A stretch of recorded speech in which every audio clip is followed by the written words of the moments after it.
Hi, I'm Kili, also known as Kelly. And I'm Fili, also known as Alex. Welcome to our corner of the Shire, Where we will show you how to bring Middle Earth into your daily life to keep you a happy hobbit.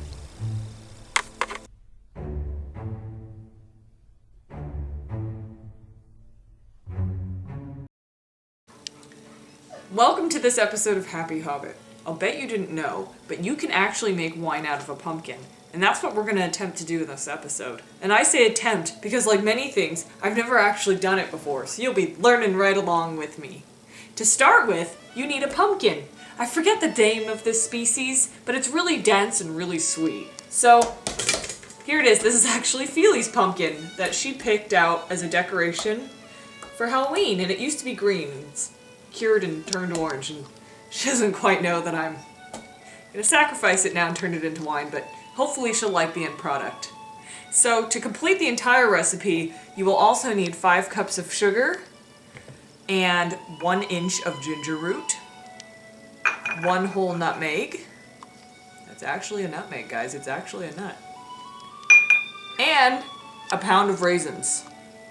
So while we don't need these in this first step, you'll also need some citric acid and some yeast nutrient, and of course a packet of yeast and a gallon of boiling water.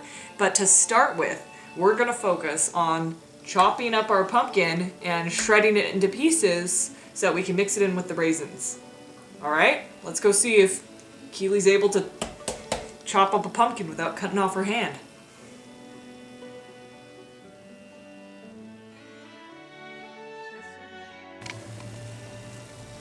Another important step in this recipe is to have your pumpkin inspected by a pumpkin inspector to make sure that it's 100% okay. So Taylor, you can come inspect this for me? She's a certified pumpkin inspector. Taylor, come see. Here, what do you think? Taylor, what do you think? Does it pass? Oh, good. That means it passes. Thank you. Thank you very much. So, you know, not everyone can accept the way a pumpkin inspector tells you that the pumpkin passed, so a lot of people skip this step. If you guys want to skip that step because you don't like dog kisses, then that's okay. But I happen to love dog kisses, so alright, now that I know that my pumpkin is ready to go and passes inspection, it's time to clean it. And the pumpkin inspector probably is going to want to move. But, okay, I'm going to turn this on. Thank you. This pumpkin's been... Okay, I guess that's all I get. Alright, well, it's clean now. That's all the water that was left in the hose. And don't worry, I'm actually gonna,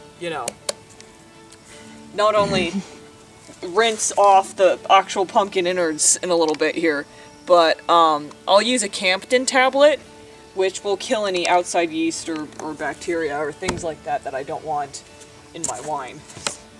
Because everywhere in the outside world is yeast. Now that I'm sitting down, you can probably see my shorts. They're pretty cool. I've had them since 6th grade. I was a tall 6th grader, okay? Alright, here we go. I just hope Fili doesn't find out. Like, I wish you guys could feel this pumpkin. It's like 10 pounds or something.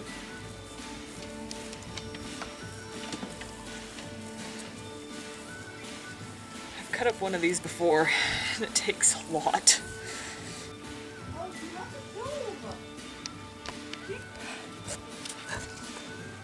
Taylor, can you help? Can you help me, little dog? You need Gimli's axe. I do! Actually, an axe is not a bad idea. If you happen to choose this kind of pumpkin, which again, I'm sorry, I don't know the name. If I look it up and find it out, I'll put it in here as text. Then, yeah, an axe might actually be better. Then it'll explode it. Look, this is going. Look! Boy, that is orange inside. Oh. So pretty! I'm not supposed to be here. That is a nice orange pumpkin. And it smells, this species of pumpkin basically smells like cantaloupe or watermelon. It's really unique. Forgot about this part. Just gonna put these on the deck here.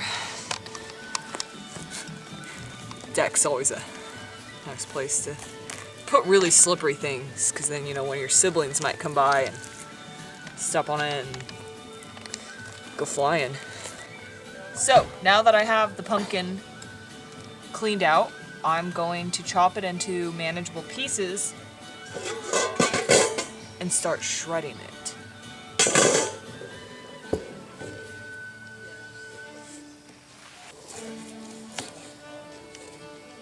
So now I have the pumpkin in a bunch of pieces. I'm getting kind of frustrated because I need to grate it. But how do I grate it without getting the peel in? Let's see. Let's see what happens. This is gonna take so long, I need 8 cups. You're gonna be doing this for the rest of your freaking life. Why can't I put some of the peel in? Who says that? Here comes the pumpkin inspector. Am I doing this right, Taylor? Do you approve? No, she does not. Do you approve? I didn't get a kiss. Must be doing it wrong. Delta lives a rough life. I never thought that I, John Hancock.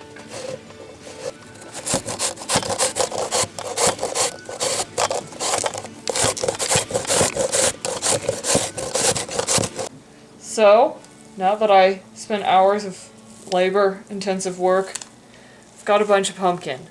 So I'm gonna measure out 8 cups. 1, and put it into a primary fermenter, which is just basically a big bucket. 2,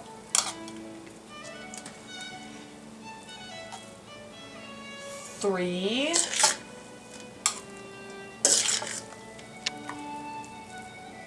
4,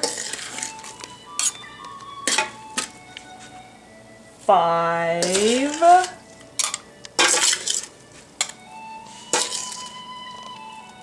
6. God, this is gonna be just enough. It is. 7. Whatever this is, we'll call it 8. That's about it.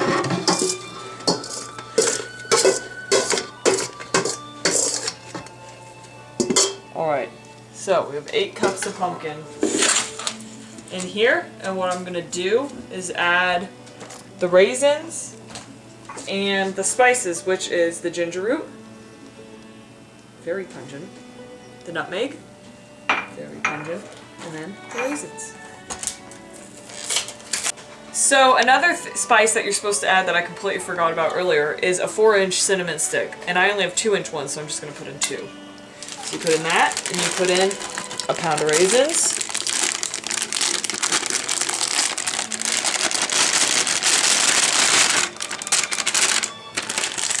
Have to eat these. They're stuck to the bag, so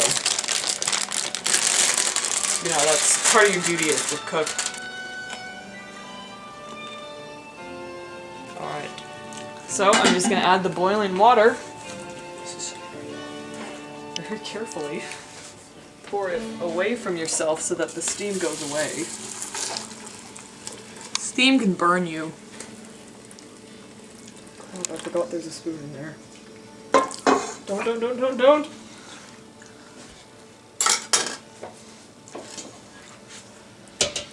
It's like a soup. It is. Right now it's kind of a pumpkin soup. And then I'm just going to give it a little bit of a stir. Make sure everything's soaking. And I'm going to let this sit overnight. And we'll come back tomorrow and I'll show you step 2. So now it's the next day, and my pumpkin mash has been sitting overnight with all the spices, and it's time to add the 5 cups of sugar. So here I just have granulated sugar that I'm going to slowly dissolve into this mixture.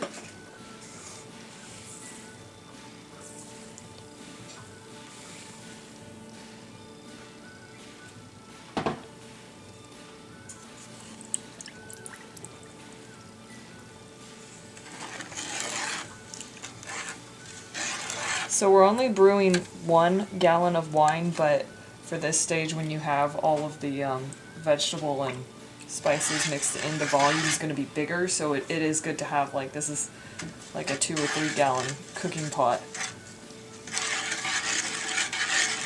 Then you just have plenty of room. Wow, the raisins really puffed up. You can see these are the raisins. They look like grapes almost. They do. So now I'm going to add 3 teaspoons of citric acid. And this is because pumpkins are low in acidity. And this just makes a more potable wine. And I'm also going to add a teaspoon of yeast nutrient, which smells like really stinky feet. Now that I have the sugar all dissolved, I'm going to sprinkle the yeast onto the pumpkin. Because the sugar is the food that will feed the yeast, and the byproduct, of course, since you've seen our other episodes, and maybe you just know on your own, the byproduct is alcohol. So I'm just going to stir that up. And let this sit for another 5 days, and what I'm going to do is stir it once a day, and it'll start the primary fermentation. And after that step, I will strain it to get all the solids out, and that will be the start of our something that resembles wine. And we're good to go. So for the second stage, when you're going to strain everything, it's helpful to have a second pumpkin inspector, and as you can tell, they look a little different than the primary pumpkin inspector. You can identify them by their similar color to the pumpkin. Yeah, they generally take on the same hue as what's in your pot, and that's when you know it's right. So this is our Conrad, our pumpkin inspector for the fermentation, the start of fermentation. He just meowed and walked off. That's a positive sign. So I'm ready to go. So as you can see, our ginger root's floating. The raisins have all puffed up. And I have no idea how to strain it, because even though I made strawberry wine this year, I can't quite remember how I did it. So I just have a funnel with a cheesecloth. And this kind of smells like a cider right now with all the spices. We shall see how this will go. I'm going to try to get it... No, it's not working. I'm going to try to get it with as few solids as possible to start with. And then, as I do gather solids, I'm going to have to squeeze them. Or actually, I'll just save them until the end and then I'll squeeze them. So, oops, here we go, it's filtering out.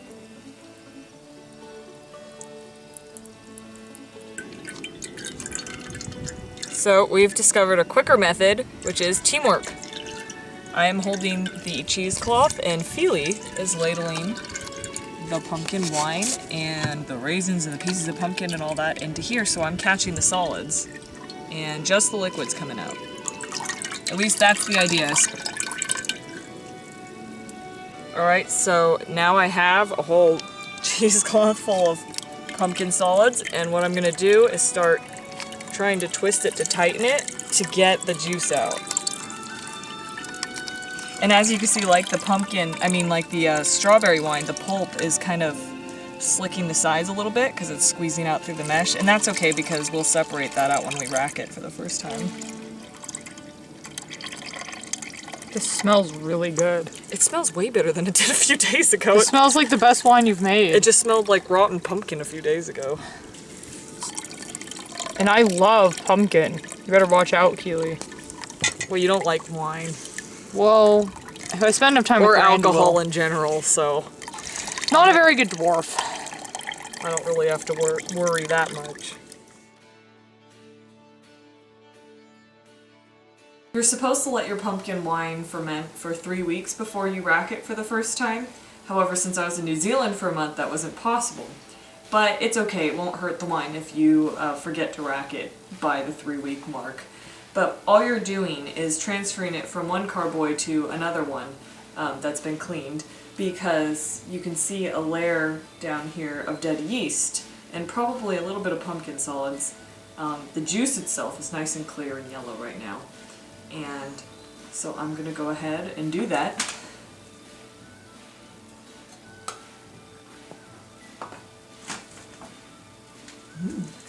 And at this point, if you want a drier wine versus a sweeter wine, you just leave it alone. If you would like a sweeter wine, then you can dissolve half a cup of sugar into a cup of the wine.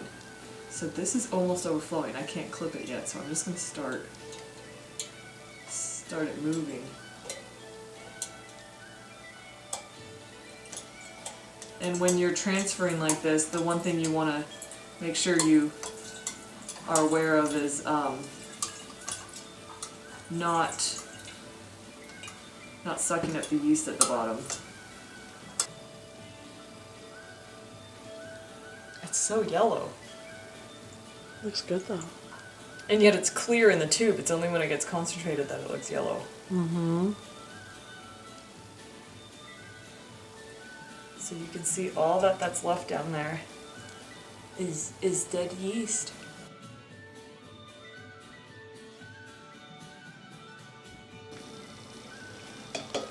There's still bubbles coming up. Whoa, look at that. Whoa. It's like carbonated right now. I like it. So it's drinkable now? Well, technically it will always be drinkable, but it's just, you don't know if there's an alcohol level yet. Okay, this is really carbonated. I like it. Sorry, you just can't see it over here. So much carbonation, I can't believe how much carbonation. Well, it's all the carbon dioxide byproduct. Because when yeast eats sugar, it produces alcohol. Look at it hauling. Look at it dropping. It's going fast. I just can't believe how loud the bubbles are.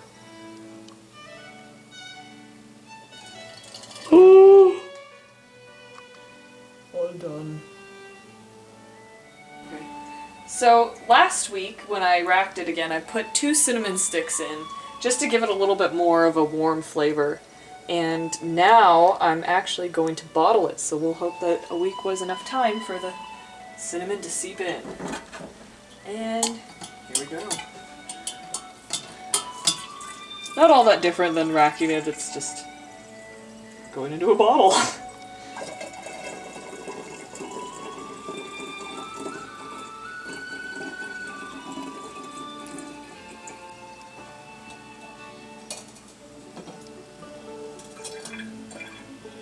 Get every last little drop, man. Kili likes her wine almost as much as Thranduil. Except she likes it better because, you know, you like varieties. Like Thranduil's a... I don't know how much I like drinking it as much as I like making it. It's kind of like baking. I'll make a bunch of cupcakes and I'll eat one. Yeah, she does, and then she says, eat them, and tries to make me eat the rest of the dozen. And I'm like, I love cake, but this is too much. And then I feel guilty because I don't eat them all, and then they just sit there abused and get dried up, and then it's just... Not always. They don't always No, abuse. no, but... Is your cupcake being abused? Call this toll-free hotline. Kili's cupcakes. All I'm doing now is I've sealed the bottles, and I'm just rinsing off the outsides because this got a little messy and some spill. And there could still be some sugar in this, and even if there isn't, you never know what an ant is gonna go for. So it's always good to just tidy up a little. So there you have it. Now you know how to brew your very own homemade pumpkin wine. And these bottles have aged for about 6 to 7 months already, and I can tell you I've done a taste test and it tastes really good at this stage. And I think next time I make this I'm going to make a lot more because this is going to be really good as mulled wine over the holidays. So, enjoy, and always drink with dwarven supervision.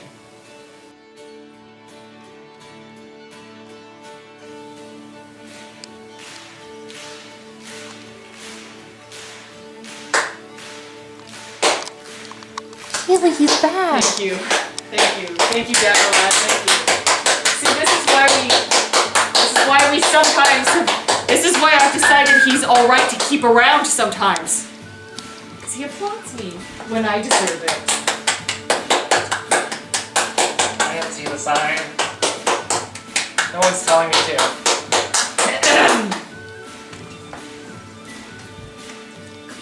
Turn it off. fallen, but I'm glad Imagine if you were trapped in there and like you're like, oh no, we only have seconds. Except it'd be good because they'd be Unless leaving. you were a fish. Then what would you be doing swimming in all that alcohol? A drunk brandable goldfish. That's why because he's yellow. And he's dumb as a goldfish. He's never been outside his little goldfish bowl called the Woodland Roam. Here we go. Ooh. It doesn't smell like anything that would be from a pumpkin. Seal. Here comes the poor Kili getting mad at her wine. That happens every time. Hopefully not this time. Which I just sanitized. And that will separate out peaks. It's a little known fact that Happy Hobbit is actually filmed on the surface of Mars. As evidenced by this footage looking out my bedroom window. As you can see, we got struck by an asteroid recently. It's actually 3 miles away. The crater's a lot bigger than it looks. And, you know, we digitally add in all the trees, all the life around us. So you've actually been watching Martians. Or have you?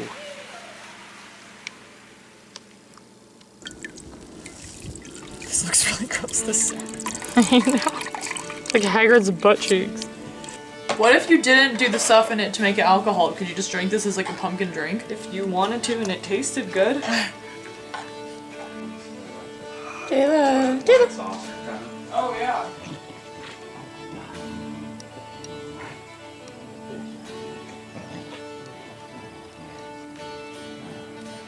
Yeah, I think I need to do it again. Alright. Welcome to this episode of Happy Hobbit. Jesus, it's been a long time since I've said that. Yeah. I just haven't What did we hosted do? for- We did one recently, right? Oh, I keep making you do it. There's a lot of things going I on. know, I'm going to live in the country. Anyway. School. Potato chips. It could easily be 10 pounds. I'd react, but I'm not supposed to be here. Shh. I guess I'll just start sawing. Chi-chi. Chi-chi! Might be another pumpkin that's back. Kili, you can come back. The water's all done. Okay, wait, ready?